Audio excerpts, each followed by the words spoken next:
si ɗengal to wi hakkil soray musidɓe on belandaru de hande kade yitidi moni ɓe yo ɓe watta yila andinen ɓe dow ko kamɓe woni perdude hey hajuji musidɓe wawen fondude fonden wawen salmingol kala wonɗo e darude o say ɗo mi andina on hiɗen e sengo gonga kan nyande o weeɓi toto andi mi inni jalugol goɗɗo wana ko laba wana ko hani buyari no kellude ama ko feƴƴi kon Liberia sikkuno on continue ay waɗon fet kadi mi yi neɗɗo wonɗo irresponsable no ari Siri Ousmani Gawal ɗo no posti ɗum hino jindude mi haala ni on yewtere mi wi tanke ɗon kellande ko boni urata ɓawo mum tanke ɗon kellande fenande tanke ɗon kellande malerji yimɓe ɓe on yiyay Ousmani Gawal ko minani mo wola kon e on audio ɗon hey ko onon hunduko makko kon ala e jiifa mi ala ni on son tertaki Ousmani Gawal kanko on ta tel ministre mon o sabuna ko mi hande mo mottidiri kon yimɓe Liberia himo nodditiɓe himo ɓannitaɓe himo landoɓe andinaɓe par ce que mi aldi on potte toñe ɗen wono réalité ji ɗin andi to mi alani on ɓiɗɗo pullo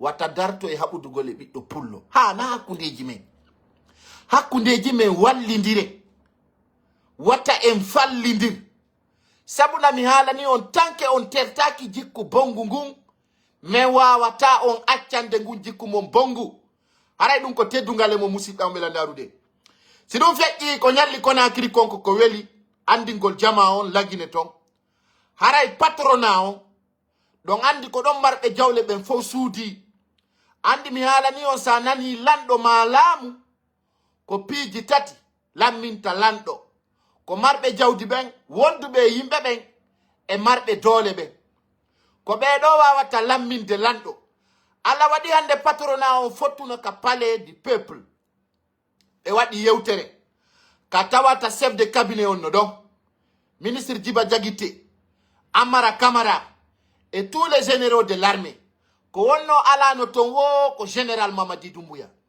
patrona on no waɗi ɗo yewtere labande ɓe andini taw premier ministre on Bawuri wara ɓe welti fi golle makko ɗen iɓe welti fi gestion makko on haray ɓe watti ɗon woyi ɓe encourage mo yo encourage ministre d'affaires ministre d'administration territoire on yo wawu golludugol e maɓɓe haray non joma jawle ɗen fof wi towni kollu yo général Mamadi Doumbouya ardo wata on tewto yimɓe jooɗiɓe ka jananiri wonɓe aventure yimɓe jiɓiɓe andude ko sayi hombo babe maɓɓe wawata wujjude ɓe heɓano ɓe artira lagine wata on tewto ɓe yimɓe maɓɓe ko yette kon d'espoir par ce que ɗon andi si tagaɗo wi yo saare sumu hara yo ala ton hay saku sumay kum andintinno yimɓe ɓen o gere mo ɓe woni kambude hay goto jogaki ɓe fiyo ɓe waɗumo laawol ngol no laaɓi hino henti e hino feewi mi andina on hunde wotere musidɓe on belandarude aru jonnidiren juuɗe hendu naɓata e goto e men ɗon sikkude hiɗon wadde gere ka anniyeji mon ko ɗum ɓeynata jikku bongu ko awdi jom mum haray min komi toroto sonnaɓe ɓen ay sonnaɓe men ɓen ko yimɓe faamuɓe ɓe rewɓe fulɓe ɗon andi menen men wolata ko nafata on menen wana menen addi ko ari ɓe toñay men woni ɓe jaggo men ay ɓe heɓali ko ɓe faala kon andi gollon kala ka sonnajo jooɗi yo immo dadi to daro o anda ala sovo mo ɓuri Allah ala kadi lanɗo laamiɗo lagine ɓuri général Mamadi Doumbouya anga jokki goɗɗo duuɓi 15 ko wawa ma o ko yo ɓiɗɗo ma o ware ko wawa ma o ko yo ɓiɗɗo ma on piye ko wawa ma o an ko yo ɓiɗɗo ma on sonjo ko wawa ma o an ko yo ɓiɗɗo ma on ware an wiya jokkugol on ɗon no weli haray hino satti ayno ɓe wi ko weli e sekko wono weli e kara haray ko andingol ɓe tun ko sati kon no laati mi holla on ɗo vidéo goto vidéo feƴƴuɗo Sierra Leone si wawe ngartugol le piji men fewndidi din ka sare men hara ndare do ko fetti kon tapoton o video do kala yidudo ministre Ousmane Gawal ma yidi gonga lagine kan ndari o video do interpellé à la mosquée yente do nani kon wadi simi fetti no video do tagado no duwa so hebi ko satti ma yimbe be family hino satti on tigi wada reaction mimmi do andi pullo futa monanaki pullo dimmumu sai alla kambani nafigi alla kambani nafigi sai alla kambani nafigi mo andi bone nafigi yo alla dando nafigi agal bengo ma si woni nafigi jo warmo parce que o bonna fima sai bi gore jo nafigi jo nati ndirmo awale nyol mengol no mari nafigi kono si alla jabi d'ici le 21 septembre e wallina nafigi on fo hirsen yo alla dando en bone nafigi qur'ana kambani nafigi yumbe julbe ben kambani nafigi chrétien kambani nafigi hay leñol mengol hebi ko wiyete ko nafigi leñol mengol nafigi yagal ko no fuddi ko anyangol goddo ko yidani hore mum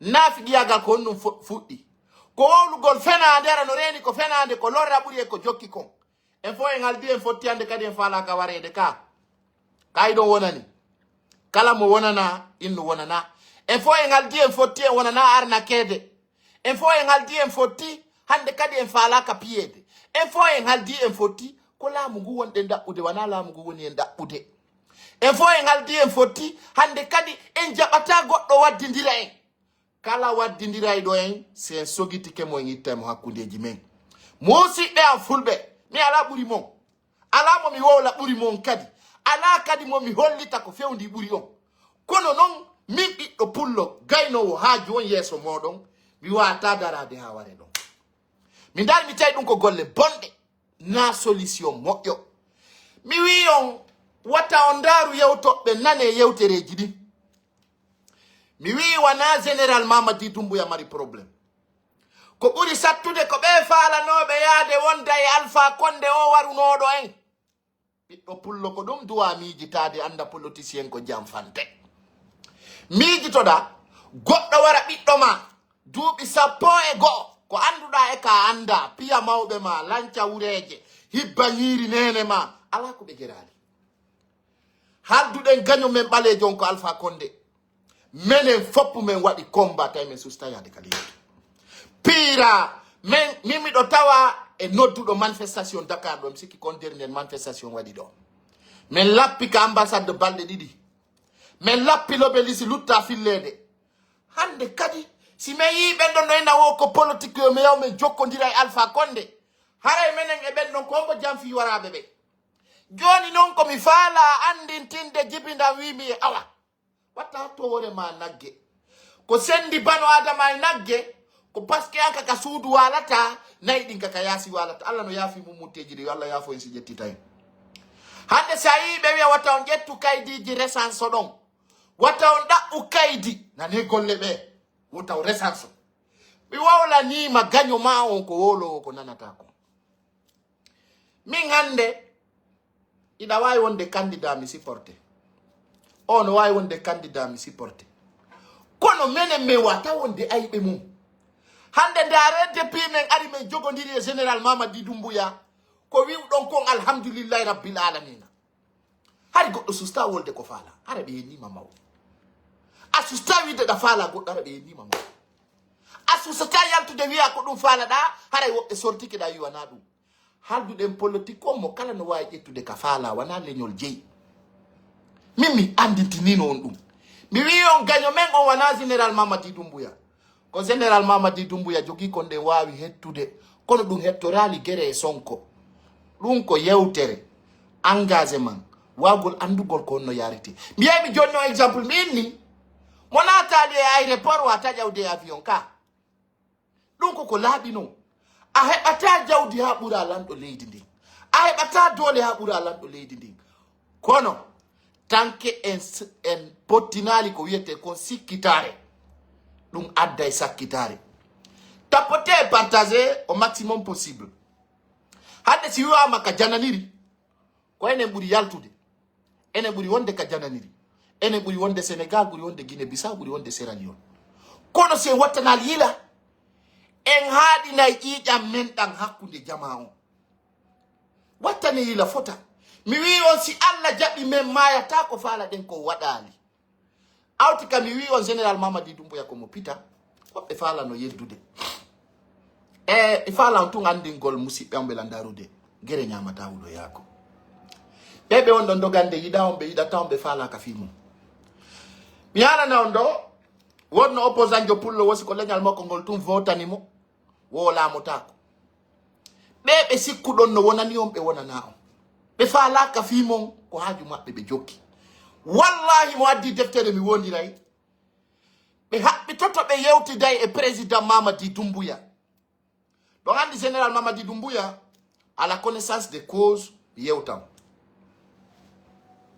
hande menen o blogueur fof laamu ngun no considéri men no teddini men mais wawata ɓe apportande ko ɓe wata heɓande hoore maɓɓe hande mi jonni o exemple min no yi Asi le King tonka hande kaka pale o ñalli kanko e membre ɓe CNRD ɓen fof ala mo yiyali ɗum mi wi mi faalaka on accude ɗo mi yaha Lagine lutton e niwre par ce que mi yiɗa yeƴƴitagol mi ndara abonejo an no sonji ko ɗum miɗo haɓɓiti daditi wi ko ma onon tigi faamon ko mi faami ko menen mbuɗi sodatame kono hande kadi min wata wonde min habbo min waɗa occasion ka neɗɗo min warete sendite vidéo au maximum possible min miɗo ɓuri ɓe blogueur ɓe Guinée fof wawde yewtere andugol ko yewtete andugol ko hombo yadete kono mi faalaka on accirde ɓaawo mi faalaka yon wattu hoore mon sabu gaño mi faalaka onon tuma la Guinée welataw ko onon sonjoto mi faalaka onon sacrifice on famine rappelez-vous ko pullo Fouta tu wona utilisede manika ɓe jaɓali ɗum soso ɓe jaɓali ɗum forese ɓe jaɓali ɗum ɓawto noon ɓe wonɓe wadde sacrifice ko ɓe andi men faami mafiya maɓɓe on ɓe mini ko yenna men ɓe wi andidiri yanguidirta ɓe wi si yimɓe no andidiri andi ko ɗon pullo Fouta wi wo si kawtal haaɓi si kawtal haaɓi gundoji buyyal tayi awa mi andinayi on bare wakkandu nangata jawre mo kellanama amali si acci ha kelle helti on tigi ndiɓɓay musiddaji e bolondaji yiɓɓe wana goɗɗo jokkuɗen ko c'est-à-dire ko laawol nafaygol ngol en jokkuɗen si tawno wana dina jokkano hara ko nelaɗo tun jokkano arayno hande ngalaɗo awa andi gollon Allah watta ko hana min komi toroto yo sukaɓe komi andi kon mi watta onon tigi tan waɗu waɗa son jetti conseil ko kondunomu komi yande watti woni no hoore mum wattino hoore mum blogueuse e blogueur waɗa seeko konduno FNDC mi ala noon ɓe cekkina ɓe suusaredu koye fenande ɓe humino ko yimɓe fulɓe wonnoɓe okkorde mbuuɗi koɓe sokko kanko seeko konduno na hande o jogimo France na hande ko yo waɗu vidéo o wowla na ɓen holorno ɗon ɓe wiyon koɓe combattant ɓe ay foni ke men gey majji billo ba majji o yino seeku konduno hande honno ko non hande on darorta ha hande goɗɗo yi siɗɗo seeku konduno no waraɗo o yi hande siɗɗo makko no yalti ɗo fella c'est des personnes qui ont utilisé la communauté Peul moi je le dis normalement sukaɓe fulɓe ɓe no doit me portande plainte parce que hande siɗɗo makko yaltinaka ɗo manifestation quand on vous parle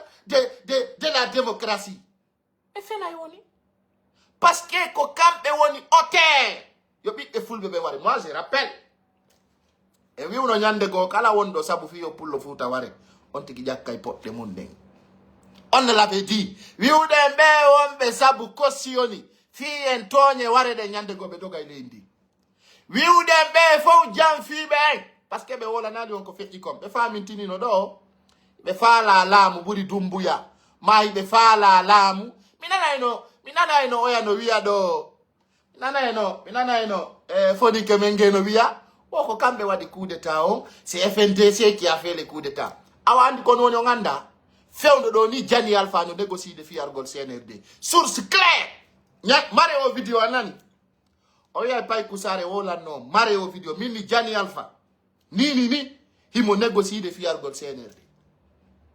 Je vous dis ça. Nare tu yewtereji makko ɗi himo wiya Ammara Camara c'est mon ami, c'est mon frère. Min ni tagaɗo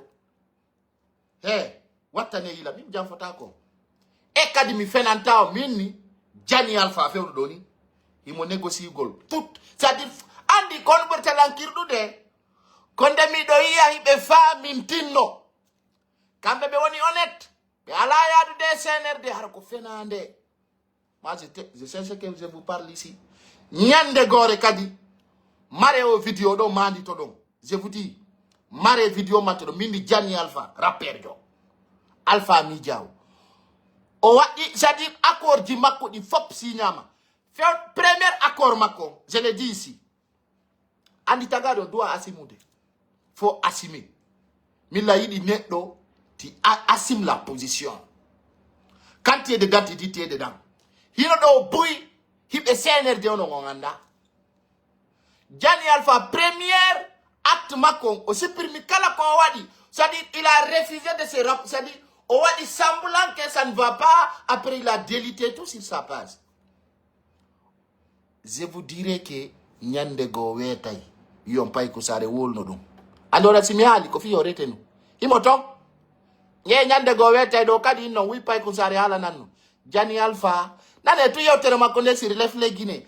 Et Ammara Camara c'est mon ami, c'est mon frère, koni eni. Mi ala ni o komene waduno ko woni ko. Ayno men sorti juude wetay yon billahi wallahi tallahi mi ala important ni fenu golori ay got quand je donne source and ko wonde to minna mi membre de opposition. Moi je suis un indépendant total kadi combat wana combat pullo famille parce que moi ça n'engage que moi mais comme woni ko kadi holde do ko hunde labunde poy inga goto mi signala do contrat. Moi je donne des informations claires. Mare manto donc à des vidéos mini fait partie. Il ça dit no do yimbe buy be mi yewtu no fimu min no be yahay ibe ton kabe ala ton do kadi mandite nani mandite Jani Alpha programme di makko di fop pour négocier pour résoudre le CNRD. Nyande gore kadi wetay on a dit ça le 10 mai 2025. Mare manto do nani mo inna goto tongantala ngar golla Guinée nyanyanyare on connaît mi ala niyo là baye nous sommes des personnes qui donnent des infos. Quand on dit quelque chose ta fa la wona na ma tia donc mais oui Jani Alpha a déjà négocié avec les membres de CNRD, je le dis et j'ai des sources claires. Monofala non min déjà et ala wata min non c'est lubalde yaay mi malado yaay mi yo musumani gawal yaay andi ko mi fala yo famu hidon e niwre nde on anda kono ko yewtirte ko fiyo ande fami ko mi walanta kon kadi do mare mandi to don o andi fewdo yawno lagine mi halan non ka mi yewti on piji buy ari kadi hawoni kami wola ni on don min ko mi wiata tum ministre Moussa Moïse Silla déjà mi noddi battibe ma mi halanibe be prometteur be wonbe Europe wondube e wonbe yendude ben président Mamadi Doumbouya prometteur be ben fop men falla be ka ministre de la culture be prometteur be sali be wadugol promotion les acquis de CNRD fi wiugol et communauté amen on wonana CNRD. Je vous informe cette année 2025 tous les grands événements européens kala sali do wadugol les acquis de CNRD hara c'est un traître ko do wadi mi ala la Moussa Moïse Silla d'ailleurs kala prometteur wondo Europe sali do wadugol promotion simandu sali do wadugol les acquis de la Guinée trophée on même attend la Guinée c'est fini. Parce que pourquoi je le dis awawa ta jodat wiya ko lagine wonda pirande ko culture lagine wonda nabirde yeso harati net non parce que tout simplement rester sans soutenir général Mamadi Doumbouya c'est être un traître, c'est être malhonnête kadi e salo oui ou gol, bon, mais supporte dans la main à la supporte. Retenez. Parce qu'il faut que ça soit clair. Mais à la nion, mais si mi donner ton, si mi à la ton. Kadi hande kadi sama kalala kuneme. Mais l'orayo. Mais ngala na ngande kadi, rouge vert wana président Bedido Mari. Ko président Jogoto, onko yete ko général Mamadi Doumbouya. Général Mamadi Doumbouya nanata se dia ono la fimako. Général Mamadi Doumbouya ananata Union africaine no wala fimako. Général Mamadi Doumbouya nanata Nations Unies no wala fimako. Général Mamadi Doumbouya tawaka ya association ko président Jogoto clair et net moduda hala. Joni hara, qui don jodi don, vous préférez d'autres prometteurs qui ne font pas de la Guinée, alors que votre promotion aussi mandou. En disant que non, nous, on ne veut pas associer nos images sur tant. Alors quand vous parlez de la culture, vous parlez du général Mamadi Doumbouya. Ça c'est clair. Parce que l'homme est là, on voit tout. Et hande kadi, tolérance là n'est pas. Kala kadi, prometteur, ma net au moment andi, won to support today, won be yenu de be lamgu, son tipi la Guinée, be not die on ka justice, ma be not down ka Interpol. Parce que awatawi ude, won to yenu de nene goto nene lando yore fenande. Jota wi anko nene goto ma, c'est mon meilleur ami, et tout va bien, lui on est ensemble. Non, c'est impossible, on ne peut pas accepter cela. C'est impossible. Qu'ils tiront, hande kado watado ségrégation. Fiko fala don, e fino falira don. Non kadi ola bangu. Kon wadi miali parce que no prépara. Mais où kay faya mon. Si donc fait jama on doit ma femme gol. Hande no wodi fulbe be cerveau mum be lota. Andi singandi goddo lota ma hara yino yurmi. Yo Allah dandu non taga do rewde neddo acca rewde Allah. Ngandi mondin no lota hidon dayna.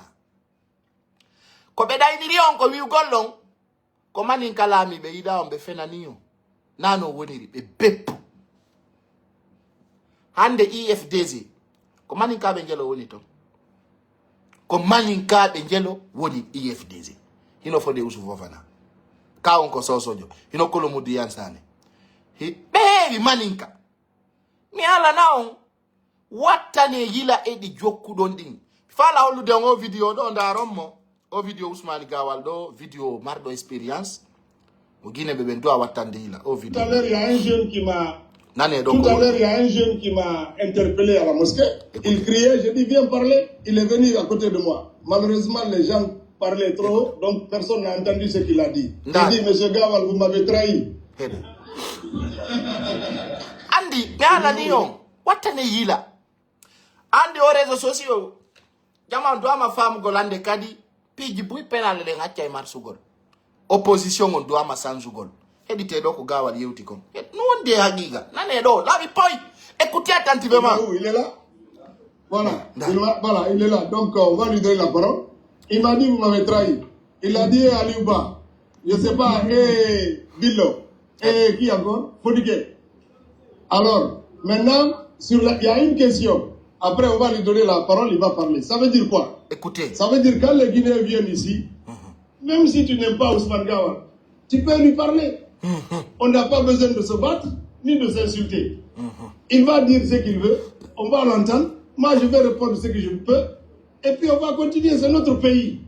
C'est cette Guinée-là que nous voulons. Moi, je te remercie beaucoup d'être venu parce que c'est ce que je l'ai dit, mais comme il y avait du bruit, on n'a pas pu s'entendre. Alors, sur la partie qui me concerne, la trahison, je vais vous dire une chose. Donc, on partira, écoutez attentivement. Andy, stay ko goddo woni kon wadde alama welde. Faut faire un débat. Ay on tigi jodo don yewton. Biamo bon, ko ni. Ko woni politique. Stay mi ko fenande moni défendude. Anko gonga jodde yewte. Ça va se savoir. Ko non woni be jabali. Jode yewte ono Ousmane Gasso wadi face en face o nyama na yo. Parce que ngo hula ta. O buri on kadi wade yewte. Ono suka déjà woni dans l'état d'esprit de Ousmane Gawal. Parce que Tagado faut pas les rejeter. Faut savoir dialoguer. Faut savoir comment parler. Andani so ono wi ko c'est nous d'aller jokudo mais oui c'est nous d'aller à la projet. Mais à la projet là ma gon. Dun don non wela on yida nande dum men ko dum woni gonga. Sellu dalen ala projet lamago watala ma de la Guinée. Il n'a pas la stratégie. Il a bouffé l'État au niveau de l'opposition. Au père d'Intamengo. Kadi tanke don jokimo ko wullu gol tun hebeten. Ko dun doit don famu gol parce que l'amu no mari plan stratégie. Je vous dire. Ministre de Sénégal do. Ministre Ousmane Sonko. Bauto ka otawi administration ondo chukikemo o atala magolo pusa ni jumai. Ataka no dude nder balum. Ataka no dude nder balum. Kono na fo markata. Ataka ndo goto jonnete. Tu comprends? Wonde défenseur no marka, wonde milieu de terrain no marka. Kono inna ko ma antu hasina ngal la fala. Mais me de jokkude dum pendant 15 ans. Mais wiali yo yilto kono menen yilti ben ko ma men andi naw ko ndu yilti men. Mamadi Doumbouya no buri Ibrahima Traoré labi temedere.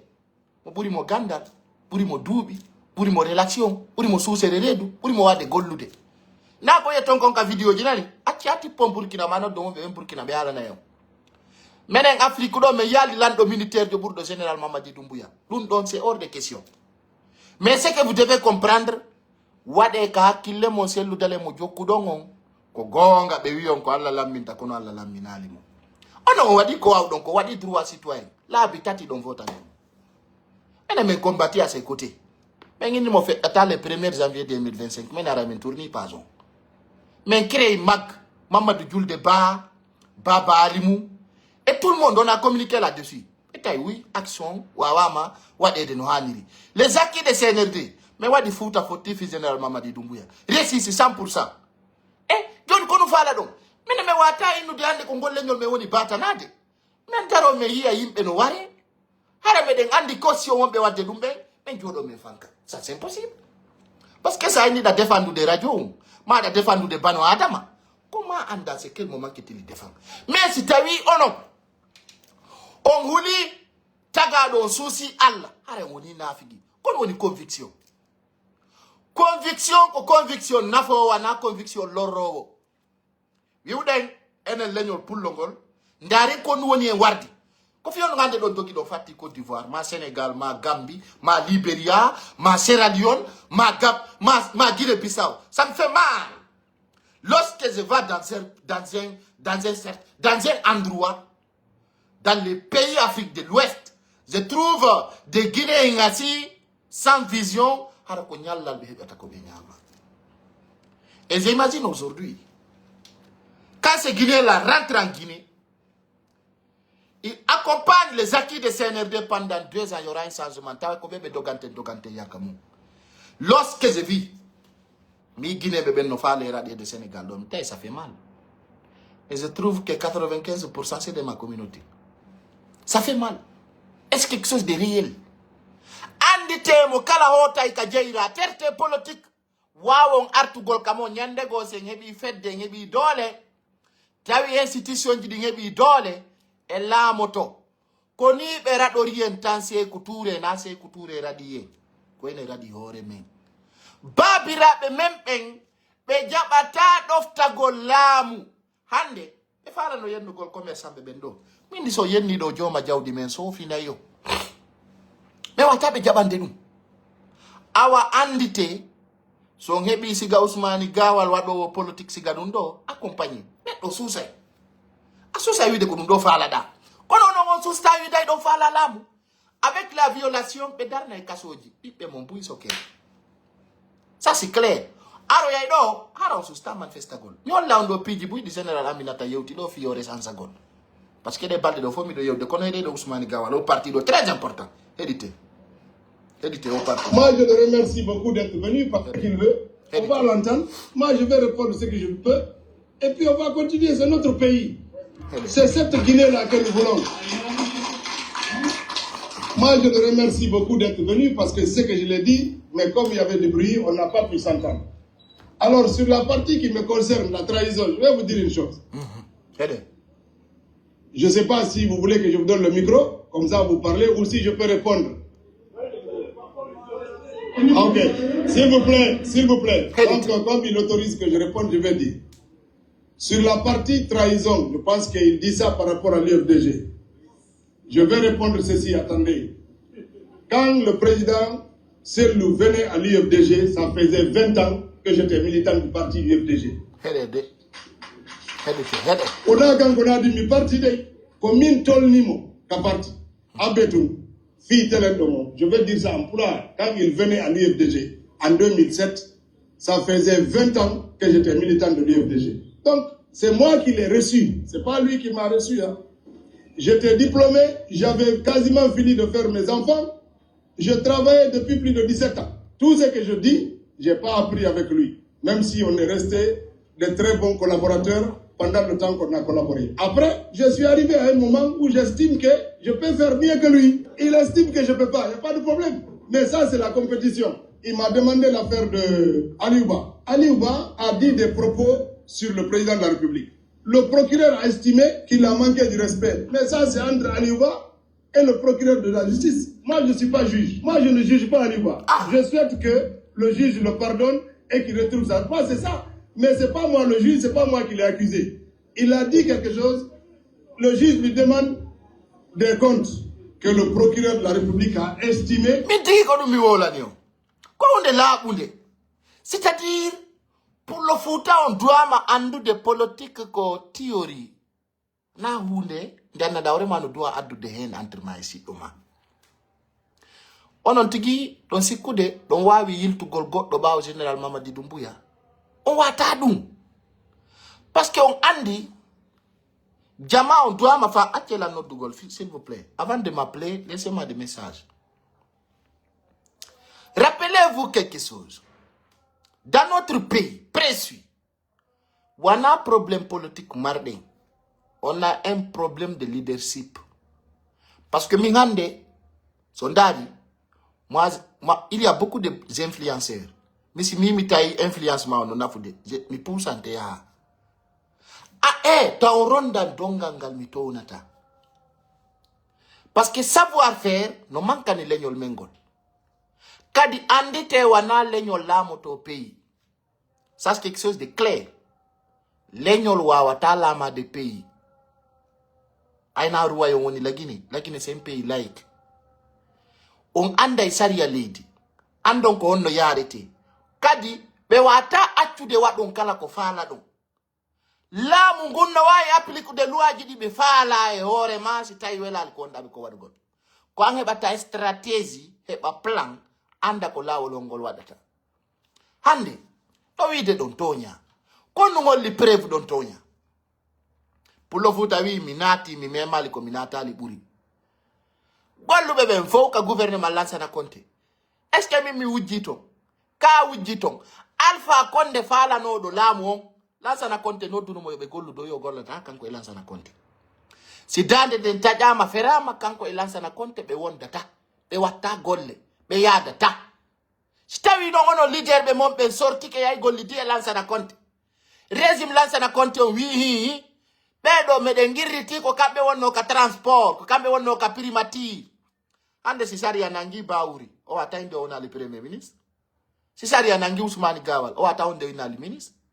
si ta Alpha Condé fala no do lam o no golda tay lansana Conté ka ko gon ka ko fenande saya wi anka amparanti na sofe ko place amparanti wonta ça c'est quelque chose de clair jabe gonga acce be day no ndaron dum mini on jokkay be aka berde nyande gore kadi on hawta do feso mayde mabbe yon oyo ko dum ba Mamadou wadi c'est-à-dire hande ko Bawuri il était opposé pendant des années au tawi comment au rallié parce que on non habanimo il s'est rallié au CNRD mais ko burno la mettude ko burno kon critique gol Bawuri c'est l'un de ces clés ka CNRD jetti lamu ko Bawuri atti arde to mi fala no yo wonu premier ministre de gouvernement depuis o woni don est-ce que mi ali moko boni parce que neddo mawo pousa mo yeso tawonu ganyo makko ande Ousmane Gawal nafi ko Gawal atoto nafude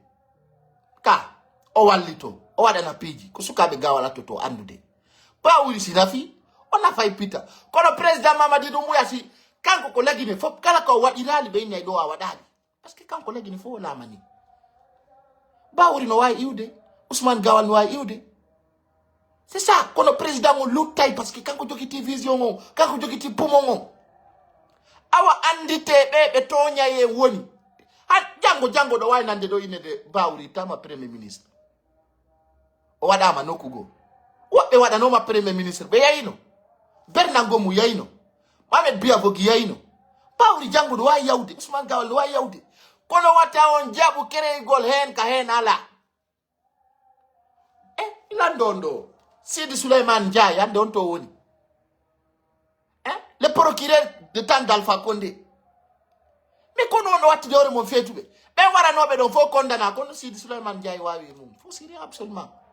Ta on jabu be dayna on be wara on sabu ko nganda. Mi ngande si mindi on wadu gere wiye yo mi arbi ko yeso.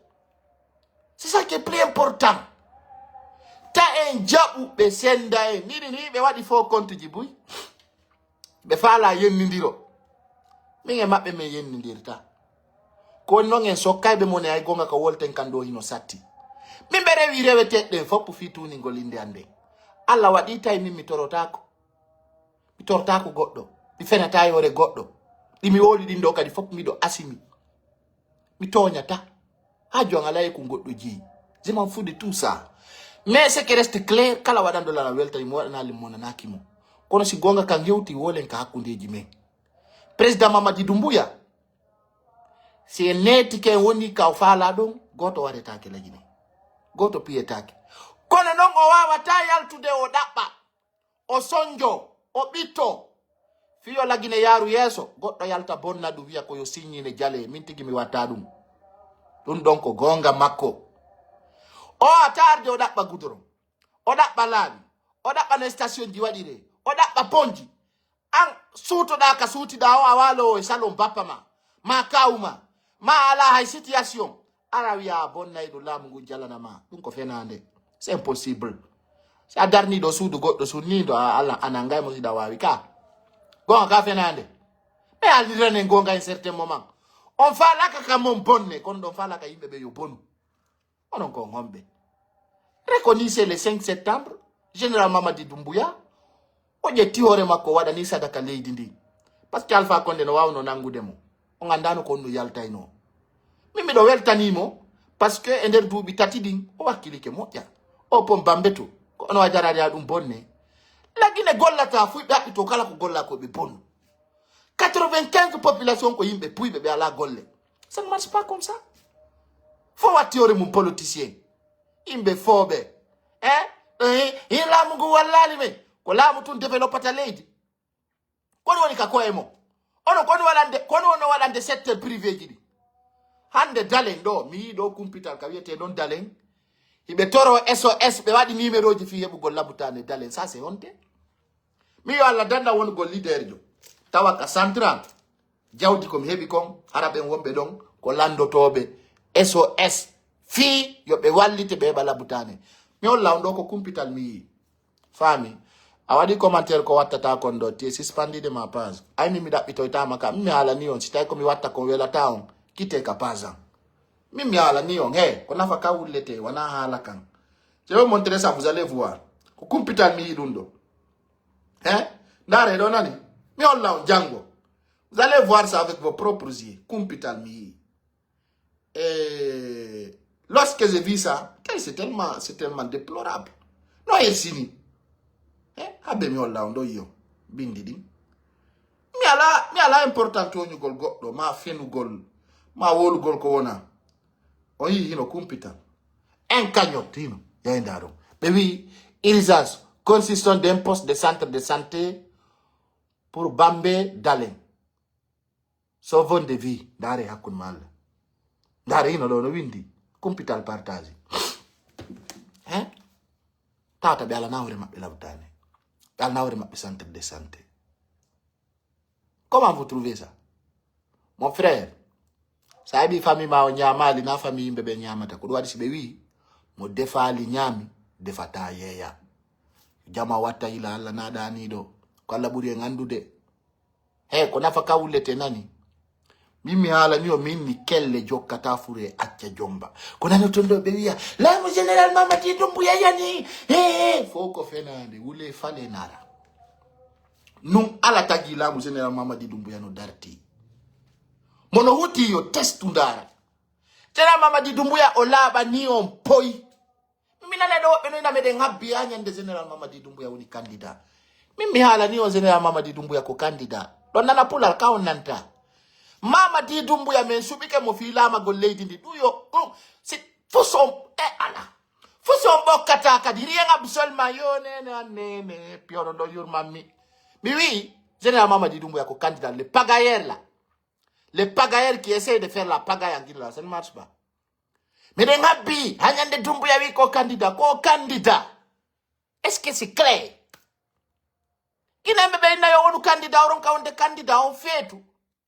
On a acheté Guinée mais no yidion et ben yon candidat. Et puis mi andina on Mali Bamako be fu ino wadu gol samakala. Hanki jemma be rukuno paile den kandugu kanjare ndi. Ala. Mi do welta ni president Hasimiu kulle den ka burure. Waaw kun toso kun ko nyama ikuma. Min ko dul lamu weliri mi. Min lamu si ala fitina mi c'est pas dedans. Mi ngay bit gorko si tay ko woni wa jaba je te déteste. Bah oui. Ay Mali nari on futti kay ngol Mali Bamako ko bambara woni ton. Hanki do andon wedi. Ko piko puje noirje, piko puje daneje de ala plaque. Kala apari sudo. E photo manifestation mbe traki. Aya taon tigi. Mali Bamako de iri wa berde ya fade. Hasimi wosi goddo ngekki do ngo ukayite makko. Mon frère, nata army, wada coup d'état, des individus ocho chiko ya bonna ilamu gonda gollande ngum, afetu. Man fo walda fota jo ini mo 5 ans, en sorte dada, je suis dedans, je suis ça dedans.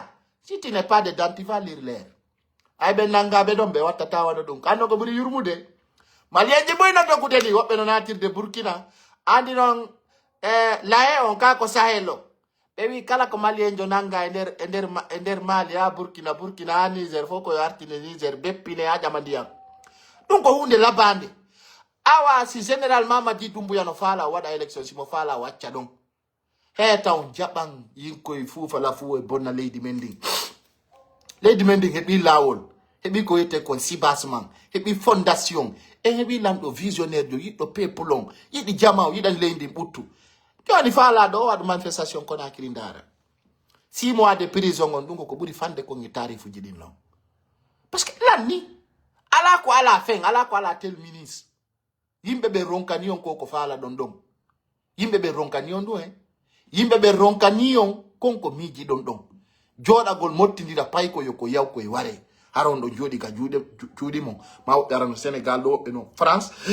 Wobe no Amerique e negal ala jikari wonno kadi stawno ben ko wali ube maya tan be lutta no ko adna do biographie mabbe o lutta famine ala moment do mo wona contacter Allah enen do fop ide mari contact Allah tori do Allah walla jabi na sita kono toroteno kono bobo yalla ko berde reni mimmi halanta on fenande écoutez attentivement ce qui viendra.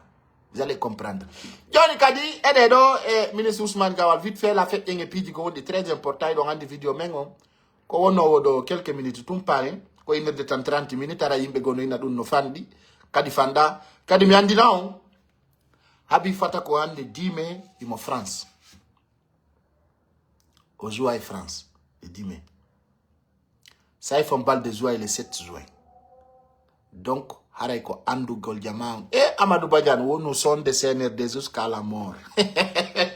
Voilà. Écoutez. Il n'y a pas de problème. Mais ça, c'est la compétition. Il m'a demandé l'affaire de Aliouba. Aliouba a dit des propos sur le président de la 20 ans que j'étais militant du parti UFDG. On a dit mi parti de commune Tolnimo, ka parti. Abetoum. Je vais dire ça en pulaar. Quand il venait à l'UFDG en 2007, ça faisait 20 ans que j'étais militant de l'UFDG. Donc, c'est moi qui l'ai reçu. C'est pas lui qui m'a reçu. J'étais diplômé, j'avais quasiment fini de faire mes enfants. Je travaillais depuis plus de 17 ans. Tout ce que je dis, je n'ai pas appris avec lui. Même si on est resté de très bons collaborateurs pendant le temps qu'on a collaboré. Après, je suis arrivé à un moment où j'estime que je peux faire mieux que lui. Il estime que je ne peux pas, il n'y a pas de problème. Mais ça, c'est la compétition. Yes. Il m'a demandé l'affaire de Aliouba. Aliouba a dit des propos sur le président de la République. Le procureur a estimé qu'il a manqué du respect. Mais ça, c'est entre Aliouba et le procureur de la République. Moi, je ne juge pas Aliouba. Je souhaite que le juge le pardonne et qu'il retrouve sa place, c'est ça. Mais ce n'est pas moi le juge, ce n'est pas moi qui l'ai accusé. Il a dit quelque chose, le juge lui demande des comptes que le procureur de la République a estimé que ce sont des offenses au chef de l'État. Mais le procureur de la République, ce n'est pas Ousmane Gawal, ce n'est pas Baouri, ce n'est pas le gouvernement et il n'est pas membre du gouvernement. Le procureur de la République décide au nom du peuple de Guinée, pas au nom du gouvernement. Et c'est très important. On n'a pas besoin de se battre pour ça. Mais, en tout cas, c'était une bonne chose que les gens s'expriment. Et après, on choisit des moments où ça peut se faire. Moi, j'étais à la mosquée pour faire la prière. Après, on a prévu ça. Je n'ai pas prévu ça ici pour que des militants viennent m'applaudir. Non. Ça, quand on va commencer la campagne, ils vont nous applaudir.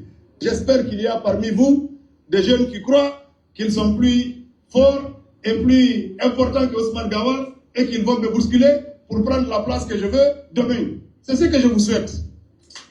Ah, voilà. Parce que si moi je prends le fauteuil de celui, je vais m'asseoir là-bas. Il faut être plus fort que moi pour venir le prendre et partir avec. C'est ça la vie politique. Merci. Tout à l'heure, il y a un jeune qui m'a... Bon, si on Lyon Dundo, Kofi on andu Ousmane Gawal mo won don wide don combat today. Vous faites la théorie. Kosa makala joku don parce que jamaon si be batama be yewtama be faminte. Wallahi si fulbe be batama be yewtama be famay. Parce que andi net don si tayi mo moni mamo woni infiltré haray no wodi ko humpitaki. On tigi no doa humpite de yewte andine ko ni fewndori ko ni woni yarude enen ko woni golle amen de ko andingol on tigi awa koko wona wadede do ko fiidun do ko fiidun do ko fiidun do ko fiidun do c'est clair kono andi ko mettibe be faala ka jama on andine sago mabbe nun ko yo jama on deju ko jama wonu hara anda ko fewndi ineno lando moƴƴa lando on ko maninkajo lando on ko ni lando on ko ni ndo wela inobe kono c'est-à-dire ils sont tellement étonnés de savoir que Guinée bebe no adhéru de esprit on no jabu de yewtede andine parce que ando mbo janfima ono do ay goto signa contrat la Guinée babe mako Guinée babe anko Guinée mi burama baba il faut ko Guinée si mi way jettude lamu yeso ma haray ko faiblesse ma ka do bi sapo e gode ngerda do Alpha Condé fo yidum zela Mamadi Doumbouya ri jetti lamu ngu o wi no wana Alpha Condé tu woni bondo ngoy o wi don wonde wonbe bonnude be suudu don kono no min jungo an diwnali yeso ben en fo kellude jalude minani do laksino wiya ko menen tolni Doumbouya ko fenande no fenande hudande général Mamadi Doumbouya o kawore lawol yiwdo mo yaade yaltude jabbide mayo darano kido o daro yaade o ka pale ka base force spéciale ka ko do ni derto goto e mon natano ka base force spéciale to ko njelo e mon jeenobe ka axe natuno ka der base force spéciale njelo kabe no duno horejo laksi do ben yare yaade ko ne wadi coup d'état hi don figiru no e membre be CNRD sendindire sobe samakala taw fena ngore mo parce que fenangol hore mun ko famingol no mari do ke mo hala CNRD wayna kila wayna kima wayna ki jeado e at wayna ki membre jo at meda wadde coup d'état at ko yimbe wonbe violent bungina nobe wade kala ko fala don ko pay mon be do no wi dum ko fenande pos fenande mo wi wada don kala ko fala be hubba jahannama e makko mais c'est quelque chose de clair ko de la bunde mi woni on halande do général Mamadi Doumbouya inde mo arta rewata accident parce que ɓe falnamo waɗangol ɗon zone RT2 donc ko fenande wata gasude andi mi alwa hunde wotere administration no wodi no yarta wana faale ma o marsata sur l'état parce que si tawi onon on sikki koko faala ɗon kon tu wawata wonde e leydi ndin ɗon ko fenande sina Mamadi Doumbouya lamdiki on non sukaɓe kakci ko on no falɗo wiɗen ko lekkolji wiɗen ko laawi wiɗen ko pont wiɗen ko banque ji o wi ala probléme je prend note kaɗuma ɗum ɗo watte wo kala kaɗuma ɗum ɗon watte mi wata on fannugol sukaɓen kakci ɗon tigi tawi ko ɗum woni gonga suɓodira laaɓodira famodira e yino ɗo woɓɓe no waɗɗo tisortu e woɓe famali honto ɓe woni lande fi maɓɓe honto ɓe woni mi ala non ko fenoɓe ka kellanɗo ɓeɗoɓe waɗɗo discours o yurmu koye honto ɓe woni menen si men siifi goɗɗo yawta kala wonɗo ka aksu ɗon ko ɓawo général Mamadi Doumbouya woni kala wiɗo wana ɗum on tigi ko étranger jo ko arɗo jonnon si tawi étranger jo nangama e leydi ko ma justice on waɗe saisir on tigi ande ko onno natiri ka leydi amen no wodi guinéɓe buy hande kadi ɓe watti hoore maɓɓe étranger parce que ko onon tummi yino engage a guere leydi ɗon noon c'est terminé kala guinéjo wonɗo men minde guere waɗa piro men noddete men ɓanmi men yewte mi wiyama a leydi ko ni fewdori ko ni fokkitiri ko ɗum ɗo e ɗum ɗo marɗen ndaare si on andita ɓe sukaɓe ɗo ndaare ɓe sukaɓe ɗo si tawi on andita ɓe holla ɗo sukaɓe nani ɓe sukaɓe ɗo no welammi par ce que ɓe no andi ko faala eɗeɓe ɗo nani kono yata maninkajo no yenna ɓe o yata sosojo no yenna ɓe o yata kadi forestier no yenna ɓe ndaare ɓe sukaɓe ɗo so ganda e komɓe ni heɗiteɗo de soutien des 52 sections du RPG Arc-en-Ciel de Conakry au général na damaro ñande o yalta ɗo fena o ya RPG no famodiri kanko e o wiyeteɗo Benito ɓe wecca penali ndaare ɓe sukaɓe ɗo so ganda e komɓe ni min ni on hey fulɓe Fuuta ande ko faala ɗon tagaɗo mo duwa heɓude hakkil o miijito ko ɗum Allah waɗete no mo gandi heɗe ɗo ni RPG fo no faɗɗa. Déclaration de soutien des 52 sections du RPG Arc-en-Ciel de Conakry au général Mamadi Doumbouya. Écoutez.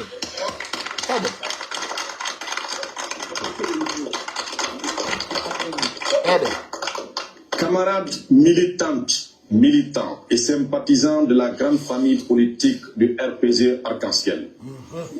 Chers responsables des structures de section. Ono menanta français ben e holli fu ito moƴƴami tradisa naw ɓeɗo ko sukaɓe wonɓe section RPG ɓen fappu Conakry fami nani moƴƴa nani déclaration de soutien des 50 ɓe holli o ɓe ƴetti ko wiyete ko déclaration ko ɗum wiyete décision ɓe ƴettude yewtere wo fi wawugol tambitagol général Mamadi Doumbouya des sections du RPG Arc-en-Ciel de Conakry. Kala section RPG Arc-en-Ciel wonɗo Conakry au général Mamadi Doumbouya. Waray on section ɗon rali que général Mamadi Doumbouya fi tambitagol mo e kelli kade rewɓe worɓe camarades militantes militants wo yimɓe joɗodaɓe naɓidaɓe RPG et sympathisants de la grande famille politique et nunduɓe taɓutuɓe o parti RPG Arc-en-Ciel du RPG Arc-en-Ciel. Chers responsables des structures de section. Wo kala halfinaɗo salndu ko tawata ko mojobere ko ɓe noddirta ko section sous-section comité de ɓurɓe fandude section ji ɓen kadi ko ɗum winete sous-section structure d'appui et mouvement de soutien affiliés au RPG Arc-en-Ciel. Wo kala salndu tawandu ka section hari no tambiti RPG Arc-en-Ciel ka Alpha Condé Arduino. Chers compatriotes, mesdames wo yimɓe maɓɓe ko ɗum wiyete chers compatriotes. Messieurs, nous, responsables politiques du RPG Arc-en-Ciel, wo kamɓe jeyaɓe nde fedde halfinaɓe RPG Arc-en-Ciel, composé des secrétaires généraux du comité directeur. Voilà. Donc, wobim et taoube no tawa et secrétaire généraux et au parti RPG Arc-en-Ciel. Président des femmes. Wo debbo landi e debbo laamiɗo rewɓe ɓen ka parti RPG Arc-en-Ciel. Secrétaire généraux de la jeunesse de la ville de Conakry. Wo secrétaire généraux halfinaɗo fi sukaɓe ɓen e saare Conakry nden fof. Représentant des structures d'appui et les structures parallèles. Wo représentant ɓe tambitotoɓe kala ka wontiri woni parallèle woni kala ka wawi wonde. Convaincu des réalisations d'infrastructures socio-économiques de base. Wo haray ko weltori golle général Mamadi Doumbouya ɗen golle labaɗe waɗugol ponji waɗa laawi waɗa piiji kelɗuɗi e leydi ndin wo par ce que kamɓe ɓe yirali ɗum Alpha Condé par le comité national du rassemblement pour le développement, le CNRD. wo haray nde mojo bere noddirtende CNRD golle maɓɓe ɗen ko ɗum innete les acquis de CNRD kellaneɓe waɗe parfum si ɗon hukkade kellaneɓe mi wi kellaneɓe ay onon ɗon huli onon ko boydi onon ko yon pottine leydi onon ko yon raɗe onon ko yon immine yon haɓude yimɓe mon dare ɓeɗo kamɓe ƴetti maire décision ko ɗum mi faala on firtande na yon jooɗi yimɓe temedere waɗa e section 1000 personnes waɗa e section jooɗe ha laamu ngu sende ara on heɓata wiyon noon ko maninka tu laami on ara kono woni faalaka laamu nane Et sur l'ensemble du territoire national, rassurer de la préservation de la paix et de l'unité. wo haray fi ɓuttu ko ɓe consati kon itti Conakry ha boke ha yomu ha labe ha kankan wo ɗum ɗo fap ɓe dari ɓe tawi koko laba National pour un développement inclusif et participatif dira par le CNRD. wo ko ɓe ndaari tabintingol nuɗɗal e pottal e golle labaɗe e leydi lagine ndin Déclarons solennellement. waray ɓe ƴettude ɗo ko wiyete kon yewtere engagement e Allah min sukaɓe miɗo weltani on Allah sendi on e LCC Soutien total et indéfectible aux idéaux et programmes de société de son excellence général Mamadi. wo gurdan e mayde jemma e ñalorma bimbe e kikiɗe nanoma ñaamu woɓe woni ɓawo général Mamadi Doumbouya wo soutien on ala limite wo haray koye hoore ɓernde laaɓunde wo jemma e ñalorma bimbe e kikiɗe ko ɗum inete soutien indéterminé ala kadi ka hatti wono soutien indéterminé on ko honɗum wo kamɓe ɓe landaki général Mamadi Doumbouya ko yo wonu candidat namu a ko ɗo ɓe nata bara balan nane fuɗɗintinna National pour un développement inclusif et participatif dira par le CNRD. Tapoté. Déclarons solennellement notre soutien total et indéfectible aux idéaux et programmes de société de son excellence général Mamadi Doumbouya.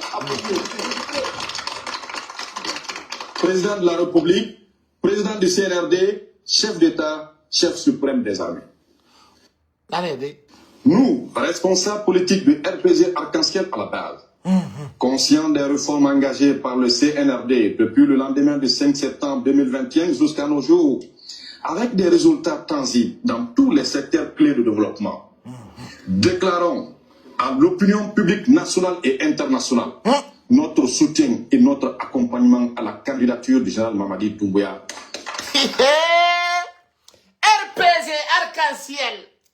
Ka Alpha Condé wonno fesude wowla wiya waya meme waya yode na jara amenen kadi mede wi candidature Doumbouya ngayo to no vraiment berde do wali wiya kombo moni la ilaha illallah muhammadur rasulullah no président Doumbouya rafa mayati yati. Oh, attends, non, c'est bien. Non, l'homme, il n'y a pas l'homme comme Doumbouya. Billahi wallahi. Non, vraiment, vivité. Yala niyon. Qu'on m'a pris. Aux prochaines élections présidentielles pour le bien-être collectif du peuple de Guinée. À cette heureuse occasion, nous lançons également un appel fraternel et solidaire à l'ensemble des autres structures politiques du pays, aux organisations de la société civile, aux mouvements syndicaux, aux corporations et à toute autre entité socio-professionnelle de se mobiliser comme un seul homme pour exprimer notre soutien sincère et notre confiance envers le général président Mamadi Doumbouya. Wassalam. Wassalam. Wassalam. Dans un monde en constante évolution, où les défis sont nombreux et complexes, il est essentiel de rappeler que la force d'une nation repose aussi sur la détermination et la vision de son leader. Alors, mon général, on vous suit et on vous croit en votre capacité de mener le bâton qu'est la Guinée à bon port. Chers camarades militantes et sympathisants de RPZ Arc-en-Ciel, nous savons que le chemin n'est toujours pas facile. C'est dans l'unité d'action, la transparence, la loyauté, la fidélité, la solidarité et la foi en notre avenir commun que nous puisions notre force. Et nous sommes convaincus qu'ensemble, nous pouvons bâtir un avenir meilleur pour tous. Nous, responsables politiques à la base, croyons donc fermement à la capacité du général Mamadi Doumbouya à continuer à guider notre pays vers la prospérité, la paix et le développement durable. Ensemble, nous vaincrons. Vive la Guinée! Vive la Guinée! Vive le CNRD! Vive le CNRD! Vive le CNRD! Vive le CNRD! Vive le général Mamadi Doumbouya! Vive le général Mamadi Doumbouya! Vive le général Mamadi Doumbouya! Vive le général Mamadi Doumbouya! Vive les sections RPZ Arc-en-Ciel! Vive les sections RPZ Arc-en-Ciel! Vive le peuple croyant de Guinée! Vive le peuple croyant de Guinée! Je vous remercie. Johnny non. Si be wi no ko RPZ be holori fi lama gol la Guinée. Ah ino suka den ka RPZ kambe be tawto général Mamadi Doumbouya. Ko do wadi mi wiyo fewdo do hingal hubbi ta daro hangal dano hara tawaka nani fils Guinée wata daro hada ningal ya accama si tawi no ngal hubbi hara ya tawama nder ton menen dongal amengal hubbi no yade andi golo musibbe joni no IFJC ko be do no yo tawtindir fi darta gol général Mamadi Doumbouya Mimi hala niyo ko pullo futa wona no wade de sacrifice auto menen men arde bawto siga men hewtude andi na fulbe be lawongol jokkudongol be utiliser yo woni hari o nganda jono ko koy puloyi fala koy memminande fulbe yibbe men nanedo go on aristri ministre Ousmane Gawal wonde kanude wonde dogude réseaux sociaux siga koy puloyi do nani ko nginna den Ousmane Gawal arana ilan kay report arante kay report aristra ministre en tant qu'ami o notama o confio e ma yetta no ko kono ka laifu jo maccudo polaw jo wadi don kadi ministre jo nodde aristramo pibilia jama fola mu yale on foka kuno sila fe inde modo mena me yewday do cadre be buy kono hande ko nana mi de aristri be ma mi de yaltini dum joni non asiki ko Gawal waduda Gawal loppa kay dum ko wala ma ko non kadi ko gonga hede do nani hede siga be yimbe do aristra goddo pibilia hede editedo hede ay to dittare ni ono ngi modon to yimbe ko ataka be har hay gardi ko be dimboje mano tawayde hede il faut arrêter mais nani message jona di diffuser di ngameri foila andi mi Ousmane Gawal no welira la hude wotere kanko voilà président Oumar Sissoko Embalo c'est-à-dire lui quand il fait quelque chose il prend direct son téléphone il t'appelle non les gars là non donc Gawal c'est un phénomène donc Gawal on a fiki joko akude Allah c'est-à-dire lui quand il fait quelque chose là il prend le téléphone il t'appelle direct il a quoi wadi dundo c'est-à-dire voilà l'homme et là on dirait au pays billahi wallahi tallahi tapote minno no wadi page di balancing no wadi Gawal kanko sa wadi mo goddum o andi te hotel ou tu es responsable de quelque chose il t'appelle il dit ko wadi dundo kanko no ko gawundo be waddu loko kirdi quoi kono ce qui fait honte ya wano odo ki kalaju Gawal noddam en tant que confiance o noddam ha o gayna o ƴetta téléphone noddam o inna ko wadi ɗum ɗo mais Gawal ne sentait pas que tu vas les arrêter kono ko Gawal wol ɗon kon koye fo na fi ko privé Il t'a dit la vérité, mais c'est que j'ai retiens ici. Ça t'a vu gawal koya ki alanda ki moya fuye. Oya ante ka aéroport. Yesi mi sahari gine. Ya ante kangarante lang aéroport. Hey, ande sikko de gawal ko wonno do hanki woni ande. Gawal ko lando mo respecte ça. Hey, sikko de gawal ko gorejo mo. Awa seragl IFDZ Amerique. Mi do fala kadi on lu sal nokku go mobo yimbe. Luwe wolon ko jelu me yo.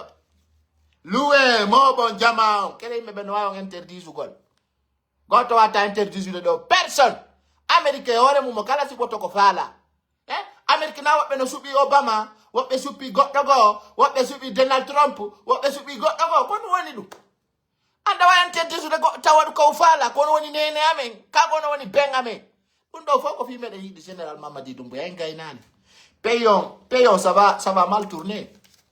Ça va mal tourner. Je vous jure, ça va mal tourner. Et on doit arrêter de God. Pour quelle raison que vous l'arrêterez? C'est grave, c'est déplorable. Écoutez, il y a arrêté de God, il y a Fernand. Eko kirde, eko yurmi, écoutez. On a eu des terrains. On a eu un modon. Il y a des garde corps de Kimbo de Mano Pavaï. Il faut arrêter. Il y a des messages on a diffusé dans l'Amérique pour la radio communication. Waju ndire moja acho. Nani? Wanu ndire moja acho. Kodu moja ni kodu moja ni ngefu. Waju ndire acho. Seno yibe ben. Onjea high goto. Ama disendu jea high goto. Usmani. Onjea high goto. Nani? Usmani. Go ahead. Minani. Thank you for calling me by the way. Yes. Okay, Johnny. Ifala ya jantoro lang ille. Why? Est-ce que min hita konti me ganyo ma ang Usman? Oui. Okay, no. No, otero pike ka ganyo makokai. Andi beko nafigi bekwa. Min quand on n'est pas d'accord, on n'est pas d'accord. Ay do ko faminti nagol kanko Ousmane Gawal ko be gotum, har ko fenande. On yayi on fala ko yonu leader. Mais dites la vérité. Kon ganyo mako très simple. Ko andi min moi, mi adhère à esprit godo. Moi, j'aime ça. Mi ne aussi nana figure si tu es franc. Tu es dans la principe, moi, j'aime ça. Mais si tu as eu un bon, c'est-à-dire, al di wanda, c'est qu'on fait nani. Grand kana figure, fait nana lima kana figure.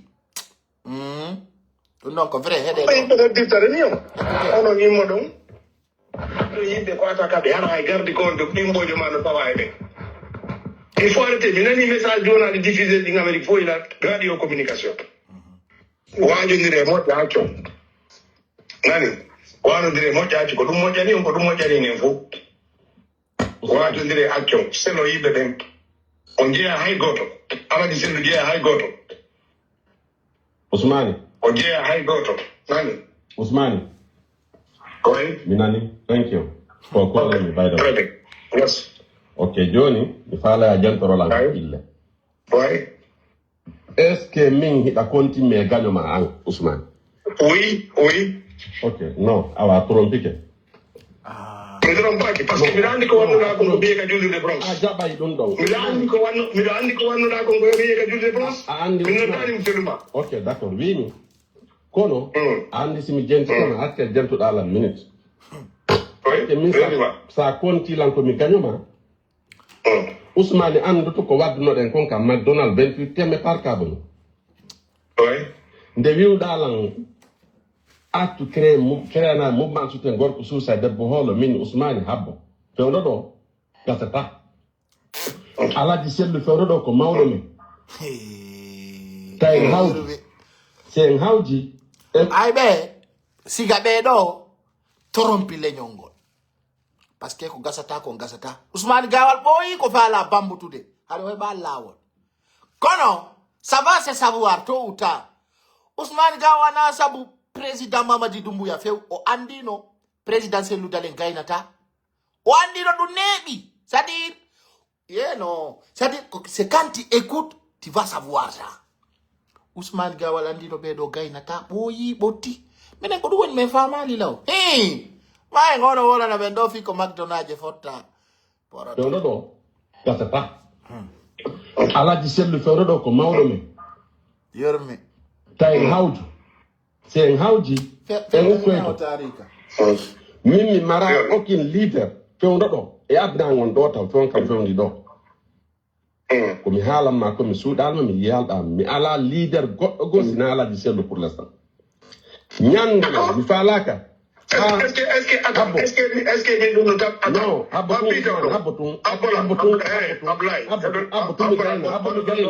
anda kam wone yaade ɗon abbo mi gayna voilà simi gayna lanata kam wone yaade wona hen sonko sa noddilan ko a jaatigi am min a woni ɗo ka kaso min mi naɓi to mboodi min temo nami ko arɗo komi teddinoma tun ko arata kanko fof komi teddinoma ko enen ɗo woni ala komi waɗanalma Ousmane komi wawi ko ber komi wawi ko on est jamais mais wona fi ɗum ɗo wonɗen yewde ko wonɗen yewde ɗo ko sabu o politique ɗo allo aɗo lange direct simi gayde mi nodditete kono wonda prépare de paris ni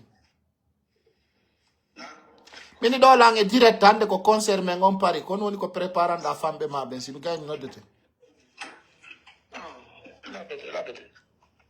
la prépare piji buy fi maɓɓe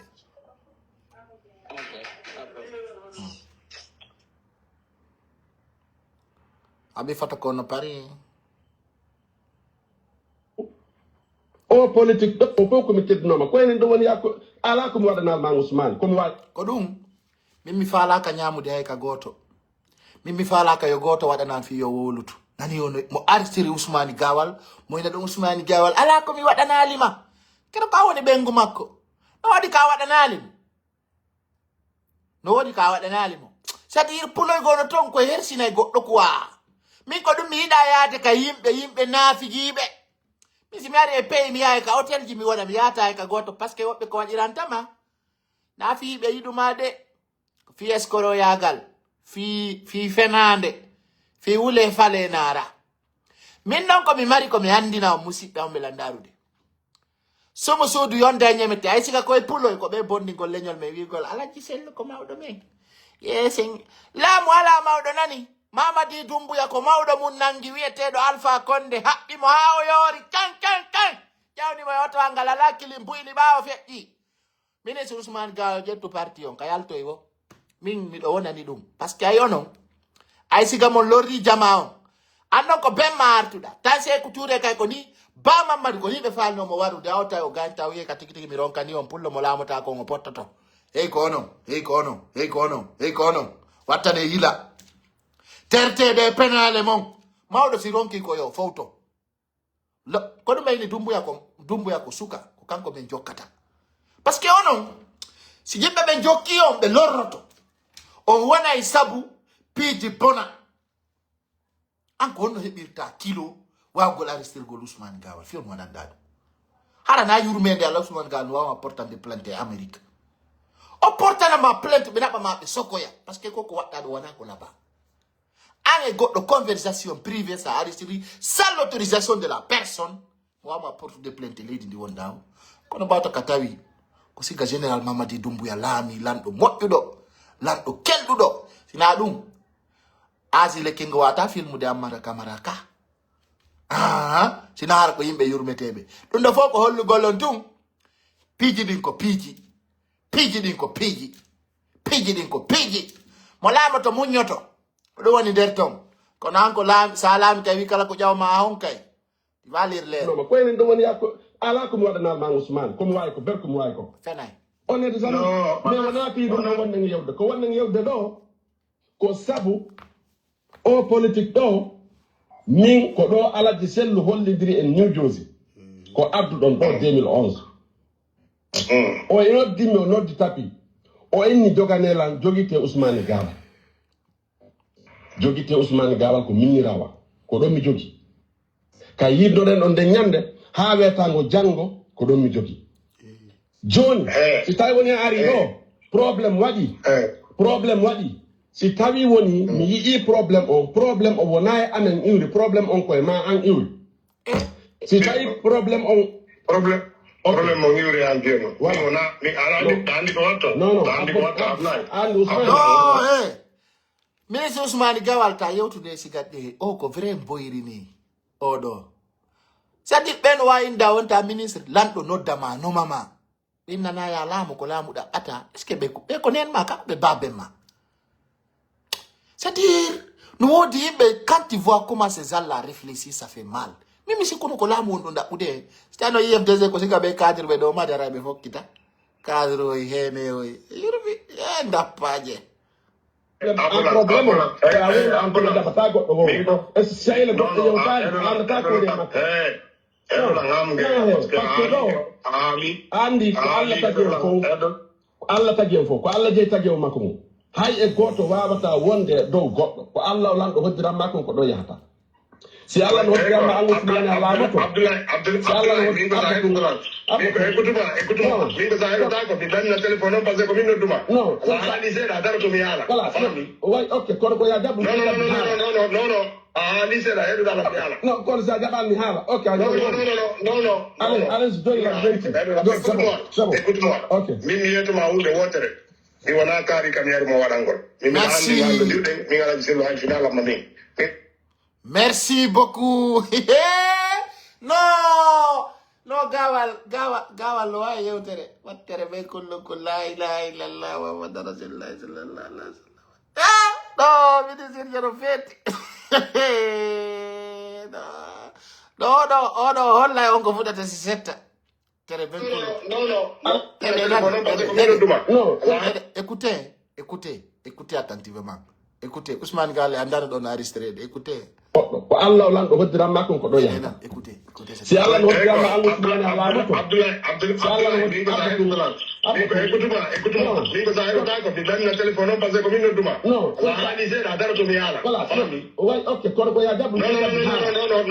Ali sera ero daro mi ala. No, ko sa jabal mi hala. Ok. No. Allez, donne la vérité. Écoute-moi. Ok. Mimi yeto ma unde wotere. Mi wana kari kamiyar mo wadangol mimi do andi no ando dirde mi ngala jiselu hay final am mami mi ngala jiselu ko me hide taal diga ni jidade mi nambo ko angi mi wana ngore ya fo Ousmane fo na bobo no akola ngami kena mi ngala jiselu. Écoutez attentivement, c'est-à-dire Ousmane Gawal ari recadrer mo parce que be no famini ko kambe on do baba goddo ma nene goddo. Écoutez be Gawal wodi rek. Écoutez, Allah. C'est-à-dire, les gars, il a la façon de parler. Mais il est arrivé à gagner. Écoutez. Non. Allez, donne la vérité. Écoute-moi. Ok. Mimi yeto ma unde wotere. Mi wana kari kamiyar mo wadangol. Mimi do andi no ando dirde mi ngala jiselu hay final am mami. Mi ngala jiselu ko me hide taal diga ni jidade. Mi nambo ko angi mi wana ngore ya. Fo Ousmane. Fo na bobo. No. Akola ngami kena. Mi ngala jiselu.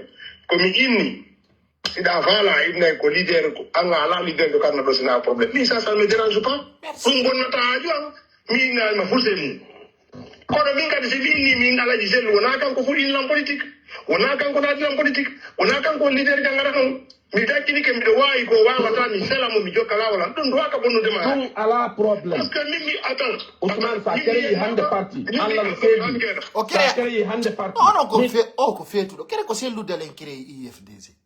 C'est-à-dire les gens là doivent savoir c'est pas c'est Loudalen qui a créé l'IFDZ. Comment il me ngandine do présidentiel Dalen ko nodda do jonna un parti ko parti créé, c'est-à-dire le père fondateur fait partir de Baouri. Non, on a créé au parti. Au parti, c'est pas un propriétaire privé. Et on tient tout le monde. Quand c'est égal, c'est créé parti. On crée un parti, fion. Fion, on crée ta parti. Mais en das tabi, paye no andi ko fala. Et c'est bien de qu'on on wolude. Au parti, bedan ni mo wada au parti dissoudre. On suma mi anda ko parti on bo wolton fi mundo. Créé hande parti. Ok, on a quand on a dit en politique, on a quand on leader jangara non. Mi dakini ke mi do wayi ko wawa ta mi selamu mi jokala wala don do ka bonu de ma. Ala problème. Parce que mimi attends. Ousmane sa créé hande parti. Allah le seedi. Sa créé hande parti. Mi tay soutenance ko. Mi créé soutenance ko wala. Voilà. Parti ko wala le problème. IFDG do. Aba seludum. Parce que o pagal ko wala wata do Ousmane ko kindir gol yimbe. Ko pagay woni e wadde do pa o pagay won da wadde do ko kindir gol yimbe. Voilà parce que mi hakkile men Dum ala ko sa hedo tolango ah non parce que go ko wonde ngi yow todo min ko sa wona fi problème sa hedo tolango parce que ko wonda de mara andi mi yay lagi to mi tawi on ton ay ko mi hedo nga no abbo andi mi yay lagi mi tawi on ton voilà on ari amiri don tawila abbo ham gena voilà parce que on foy don andi mi kadi parce que min mi ala dum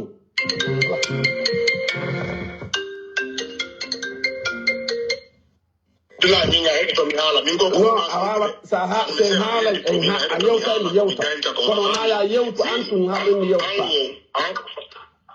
Usmani ali sera hedo to kono a jabatani mi wowla wonni ko to turta jami ko ya haalo antum parce que da halude no parce que si tay wona ala an ko mi hada ma wowla ko ma no Usmani wona ko min sim hewti lagre mi nodde ko an garanta mi ka aéroport et puis le kada ara min hedo to la mi gela o ko mbewani stay ka bi bem mataw ministre Ousmane Gawal ko na kiriya kanko aranta ma ka aéroport est ce que o nde hore o no jodi o frère jodo no wa fula musure moy wa gore dani kan aranta lan ka aéroport atawa Ousmane Gawal ko na kiri o arata ka aéroport ah yami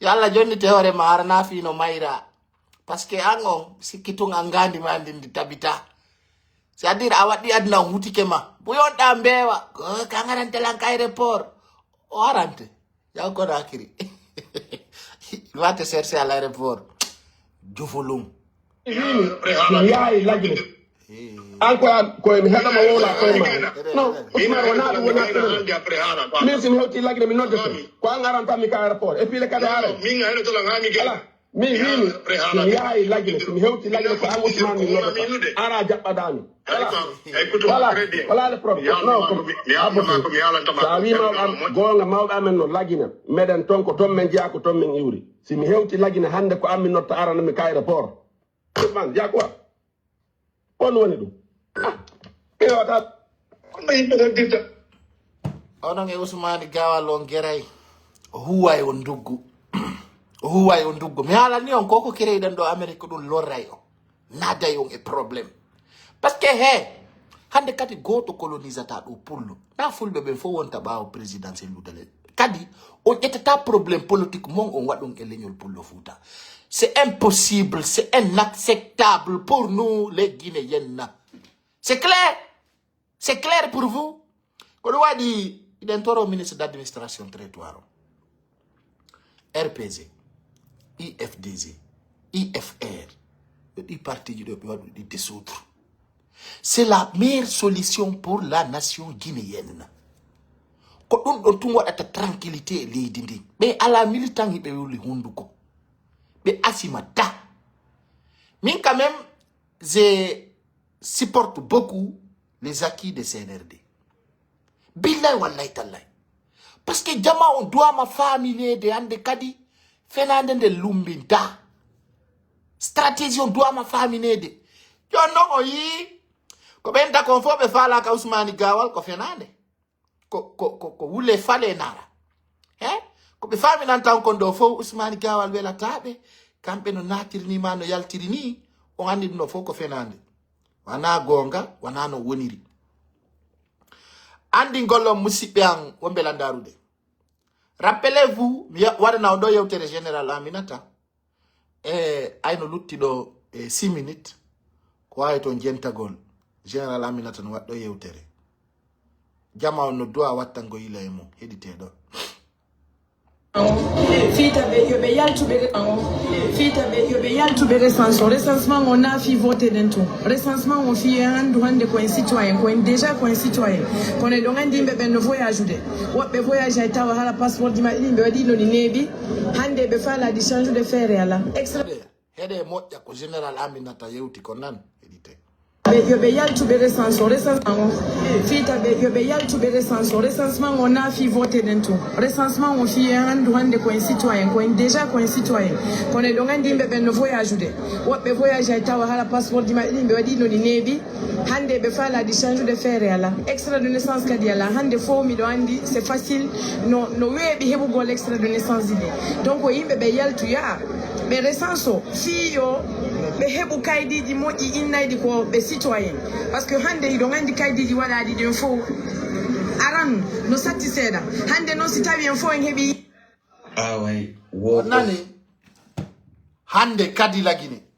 fenanali made dakpo extrait de naissance recenso da kaidi parce que men area saktin gol fieb gol kaidi lagine du rewa hay Paul ou Pierre parce que Guinée beben surtout ngol leñol men hiɗon yewtede fi ƴettugol kaydi o ngala wattande yila mo ƴettali kaydi ha kaydi satti heɓugol ka pays men ala ɗo ka wullitoyoɗa ma fesa awata kadi wiyoyde laamu ngun no añamma heɓugol kaydi général Mamadi Doumbouya ka leadership yagal makko o hokki Guinée fof extrait de naissance et carte d'identité nationale gratuit a hela huɓa aɗa andi ka police o woni ton da andi kono heɓirta kayda yaali ƴettuɗa a sikki ko politique wonma wadde ɗum ɓen ɓe wonɗon dogande si tawi kono arda yara ɓe maya joni hakkidon e probléme ji mon tawata non on wawata retrouvoyagol ɓen maalo to joni maya si tawi kono arda yara ay mo heɓi duuɓi temedere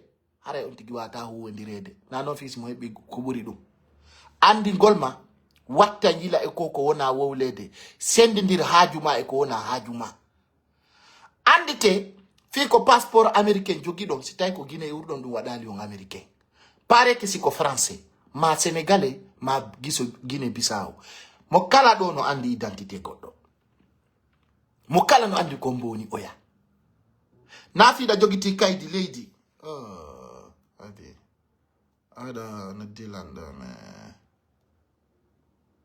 fami na fiɗa jogiti kaydi leydi woni ha ya wonu ka ɗuma e ya wonu ko ɗon jeyaɗa yahe ɗaɓɓi ton kaydiji mun ɗin ƴetton oɗo holli dowo ko balɗe nogay lutti mono faala acca ɗon mono faala waɗa mimi komi wolanta on imme wakkilo ɗon détermine ɗon e ko yewta kon sabuna goto wana gaño mum fop yo immo ɗaɓɓa kaydi naafi pullo ma soso ma maninka ayno on wi on yetete nanon on jaɓata yeso ittay kumpa si tay men mayal ay menen blogueur yagal ngal meden do ha 2040 meden do ha 2040 si Allah warali men meden do nyande sak 20 nyande o men adana yon ko ndaro haray dum ko teddungal mum hittungale mum musibbe am bela ndarude kadi haray émission jami din ka Suudu TV yae ndaru mo yiay ko foti yon kadi pay ko sare jogo e qualité d'image go ko watte mum haray ko tambitagol artiste be mebe be moƴƴa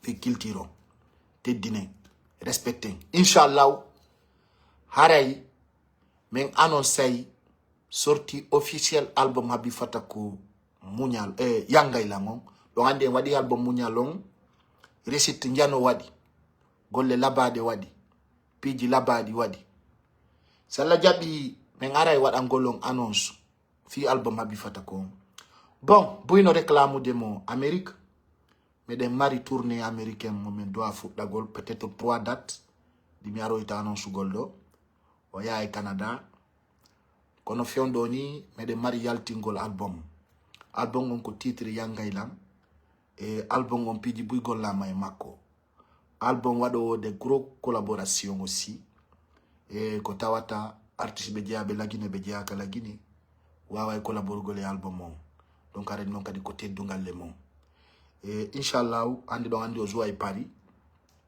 e concert jandudo ara on fo idon noddita kala wawdo e fere wona to Europe kadi andite julde donki bimbi julde bimbi to julde joie Dakar do si men wi do kadi me yaay Guinée Bissau donc do andi Habi Fatako jodaki mo tournude kadi boyi ka chaîne makko YouTube yimbe be ngaboni ke moƴƴa jamano abonagol do andi artiste be membe sera tun walla tabe arabe yiti lawongol andi Habi Fatako so yi mo tournude ko parce que œuvre ji makko din ino yawde ande il fait partie des artistes guinéens qui fait moins de 2 semaines 1 million de vues sur YouTube c'est pas pour tout le monde donc ɗum non fop haray ko fimon fiyon wakkilo fiyon détermino fiyon soutenu men soutenugol men ngol non wana mbuɗi landa ɗon buyi kala kam men yata ma ka réclame ɗon men aray men hewta haray ka tigi tigi fo yo welto détermino surtout j'apprécie tous les influenceurs blogueurs apolitiques qui sont en train de soutenir mon artiste dans tous ses plans carrière